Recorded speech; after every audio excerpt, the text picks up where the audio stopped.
एक चक्रवर्ती राजा था मानधाता। उसने अपने राज्य में परीक्षण करना चाहा कि मेरी प्रभुता यानी मेरी सत्ता अस्वीकार तो नहीं कर दी है किसी छोटे राजाओं ने।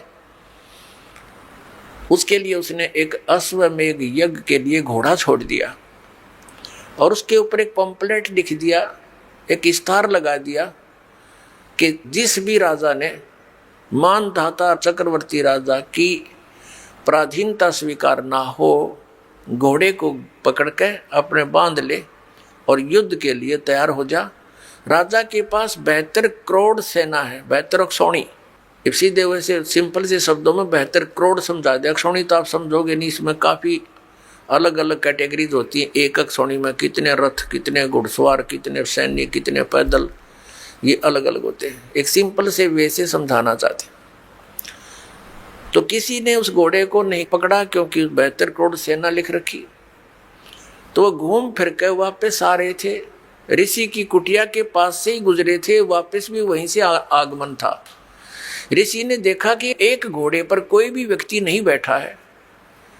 कारण जानना चाहा सैनिकों से कि सैनिकों, ये घोड़ा बगैर सवार के क्यों है, इस पर कोई सवार नहीं है। तब उन सैनिकों ने डिटेल बताई कि ये घोड़ा चक्रवर्ती राजा मानधाता का है और इस कारण से हमने इसको छोड़ रखा है। इसके आगे पंपलेट पर लिखा है ऐसे ऐसे। तो ऋषि के मन में आई कि राजा का अभिमान हो गया, ये पूरी पृथ्वी पर घूम आया और इसके घोड़े को यानी युद्ध को स्वीकार करने वाला कोई नहीं, इसकी अकल ठिकाने लानी चाहिए। ये मन में प्रेरणा होगी उस ऋषि के। अपने आत्माओं, ये इस काल का जाल है जो गीता ज्ञान बोल रहा है। ये काल है, ब्रह्मा विष्णु महेश का ये पिता है। ये कभी किसी को शिव रूप में दर्शन दे देता है तो सदा शिव कहलाता है। इसी को ये अनजान लोग परम ब्रह्म बोलते हैं। ये क्या करता है, जैसे उस ऋषि ने वेदों अनुसार साधना की, ब्रह्म की, ओम नाम ब्रह्म का जाप है, तो उससे इसमें सिद्धियां आ गई। परमात्मा प्राप्ति हो ही नहीं सकती, इसने स्पष्ट कर रखा है। तो इसके हाथ में रिमोट है।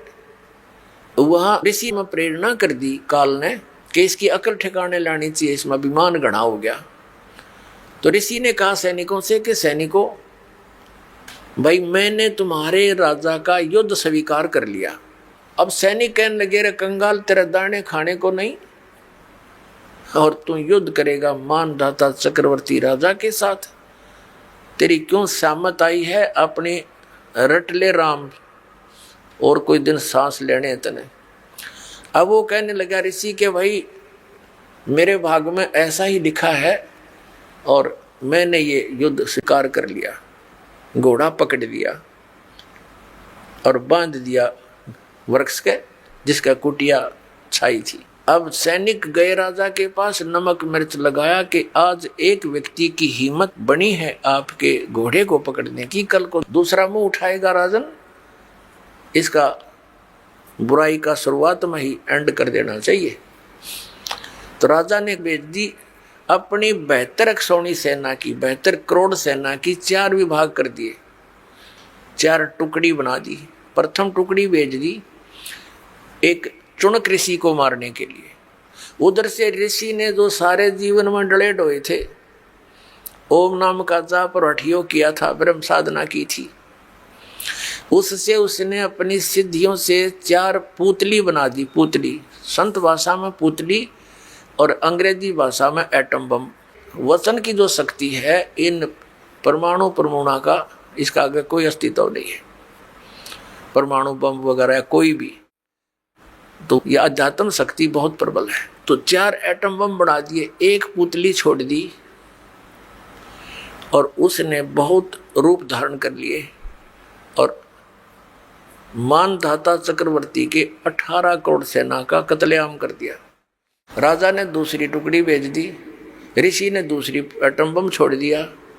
कहने का भाव यह है कि उस मानधाता चक्रवर्ती राजा की 72 करोड़ सेना का नाश कर दिया उस चुनक ऋषि ने, उस ज्ञानी आत्मा ने अपने आत्माओं। अब गीता ज्ञानदाता इसलिए कह रहा है कि मेरी भक्ति से, मेरी साधना से न तो जन्म मरण समाप्त हो सकता, जरा मरण का एंड नहीं हो सकता, और मेरी साधना इसलिए अनुत्तम है कि ये ज्ञानी आत्मा है तो उद्धार समर्पित है, लेकिन ये मेरे वाली अनुत्तम गति में ही सचित रहे, ब्रह्म तक की साधना करते रहे, और ये अनुत्तम है, इसमें तो ये कुबाड़े करेंगे ये, और मोक्ष हो नहीं सकता, जरा मरण समाप्त हो नहीं सकता। क्योंकि गीता ज्ञानदाता स्वयं कहता है 4थे अध्याय के 5 और 9 श्लोक में, दूसरे अध्याय के 12वें श्लोक में और 10वें अध्याय के दूसरे श्लोक में कि अर्जुन तेरे और मेरे बहुत जन्म हो चुके, तू नहीं जानता मैं जानता हूँ। और ये ना समझ कि ये राजा लोग पहले ना थे, तू ना था या मैं नहीं था, और आगे भी होंगे। और 10वें अध्याय के दूसरे श्लोक में स्पष्ट कर दिया कि मेरी उत्पत्ति को ये ऋषि और देवता नहीं जानते, क्योंकि ये मुझसे उत्पन्न हुए। ये ब्रह्मा विष्णु महेश इस काल के पुत्र हैं, और पुत्र पिता की डेट ऑफ बर्थ को कैसे जान सकते? वो तो दादाजी बतावे। तो दादाजी यानी सबके परम पिता परमेश्वर परम अक्षर ब्रह्म ने स्वयं आकर के बताया है वो ज्ञान, वो सच्चिदानंद घन ब्रह्म की वाणी है, वो कबीर वाणी है। तो इस प्रकार गीता ज्ञानदाता 7वें अध्याय के 18वें श्लोक में अपनी गति को अनुत्तम कहता है, और इसीलिए 18वें अध्याय के 62वें श्लोक में और 66वें श्लोक में और 15वें अध्याय के 1 से लेकर 4 में तत्वदर्शी संत की पहचान बता करके स्पष्ट कर दिया है कि जो इस उल्टे लटके हुए संसार रूपी वृक्ष के सभी विभागों को बता दे कि जड़ कौन परमात्मा है, तना कौन है, डार कौन है, और ये शाखा कौन है। स वेदवित, वो है वेद के तात्पर्य को जानने वाला, वो तत्वदर्शी संत है। तो परमेश्वर स्वयं आते हैं आपने ऋग्वेद मंडल नंबर 9 और सूक्त नंबर 86 के मंत्र 26 और 27 में, ऋग्वेद मंडल नंबर 9 सूक्त 82 के 1, 2, 3 में, ऋग्वेद मंडल नंबर 9 सूक्त 20 मंत्र 1 में, ऋग्वेद मंडल नंबर 9 सूक्त 1 मंत्र 8, 9 में, ऋग्वेद मंडल नंबर 9 और सूक्त 96 यानी 96 के मंत्र 16 से लेकर 20 में, ऋग्वेद मंडल नंबर 9 सूक्त 94 यानी 94 के मंत्र 1 में आपको दिखाएंगे, और पहले भी बहुत बार दर्शन रूबरू कराया आपके। उनमें स्पष्ट किया है कि परमात्मा ऊपर सतलोक में रहता है, उस तीसरे मुक्ति धाम में ध्रुवलोक में तेजो में स्थान पर रहता है, और वहाँ राजा के समान, जैसे राजा अपने सिंहासन पर विराजमान होता मुकुट वुकुट पहन के, ऐसे वो परमात्मा राजा के समान वहाँ देखा जाता है। नर आकार है, साकार है, मनुष्य दृश्य, और वहाँ से गति करके आता है, वो अच्छी आत्माओं को मिलता है, उनको उपदेश देता है, तत्व ज्ञान समझाता है। तो वो तत्व ज्ञान जो परमात्मा स्वयं आकर अपने मुख कमल से बोलता है, वो सच्चिदानंद घन ब्रह्म की वाणी है, वो ब्रह्मणे मुखे है, जो गीता जी अध्याय नंबर 4 के श्लोक नंबर 32 में जिसके विषय में कहा।